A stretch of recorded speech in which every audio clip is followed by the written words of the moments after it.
Est-ce que vous avez l'impression que depuis que M. Bayrou a été en place, la situation du pays s'est améliorée? Est-ce que vous avez... Manuel Bompard, invité de l'émission Les Grandes Gueules, a affirmé que la démission du président est selon lui indispensable pour remettre le pays sur de bons rails, estimant que la situation actuelle bloque toute avancée politique. Il a également expliqué que, pour espérer gouverner, les socialistes doivent accepter de construire une coalition avec les macronistes, étant donné qu'ils n'ont pas la majorité à l'Assemblée nationale. Non, moi j'ai surtout l'ambition de faire en sorte que, après la chute de M. Bayrou, qui est maintenant inéluctable, qui va avoir lieu lundi, j'ai l'ambition que ça puisse permettre un changement de politique. Mais la gauche, pour emmener la gauche à Matignon. Oui, mais enfin, vous voyez bien que s'il s'agit pour ça de devoir négocier, comme certains essayent de le faire, une forme de coalition avec les macronistes... Ce que font les socialistes ? Bah évidemment.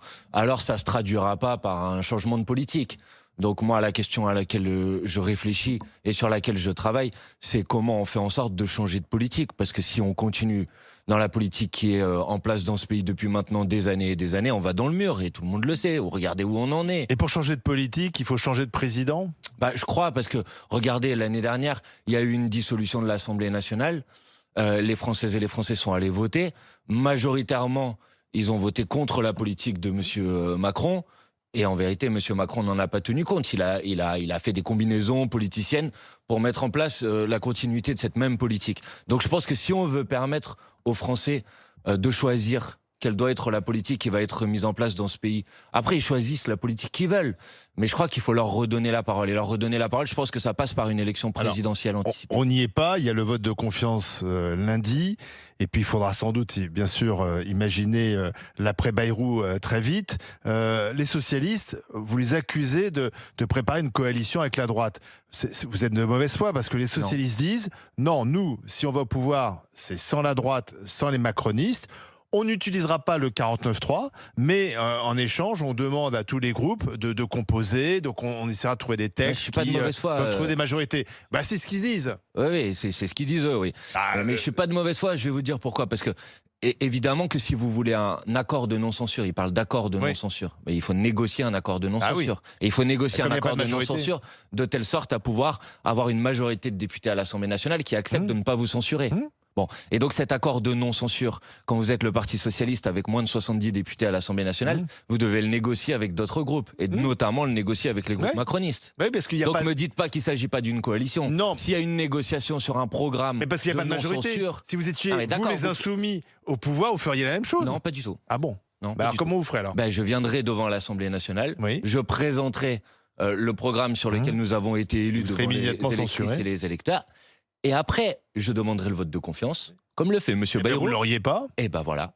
Voilà. Donc on resterait dans une situation bloquée. Peut-être que je l'aurais pas. Peut-être que je l'aurais pas. Oui, pourquoi vous l'auriez? Eh ben parce que peut-être qu'il y a une majorité de députés qui considéreraient que le programme que je défends et que je propose pour le pays est un programme qui permettra de sortir le pays des situations difficiles. Mais non, mais attendez. Et donc ça veut dire que ce que vous proposez, c'est la suite du blocage. Vous proposez pas? Non. Au moins les socialistes essayent de trouver des solutions. Très bien, mais applaudissez les socialistes si vous voulez. Il y a aucun problème. Moi, je vous dis juste que quand vous avez été élus devant les électrices et les électeurs l'année dernière pour l'abrogation de la réforme des retraites, pour l'augmentation du SMIC, pour la planification écologique, pour la 6e République, vous venez pas faire un accord. Donc c'est tout ou rien pour vous? Mais c'est pas tout ou rien. Franchement, en fait, on nous a déjà fait le coup l'année dernière. Après la chute de M. Barnier, on nous a dit oui, vous c'est tout ou rien, vous allez voir, on va gagner des grandes victoires pour les Françaises et les Français. D'ailleurs, les socialistes ont négocié un accord de non-censure avec Bayrou.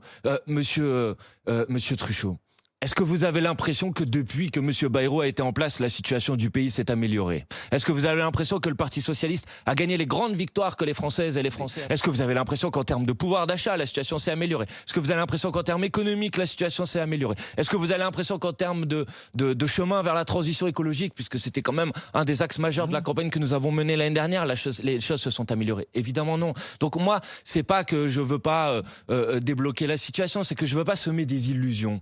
Et je pense que précisément, si vous voulez débloquer la situation, on est en démocratie, la situation est bloquée parce que M. Macron est minoritaire mais qui veut continuer à imposer sa politique, et ben M. Macron doit partir, il doit y avoir une élection présidentielle anticipée, et après les gens tranchent. Voilà.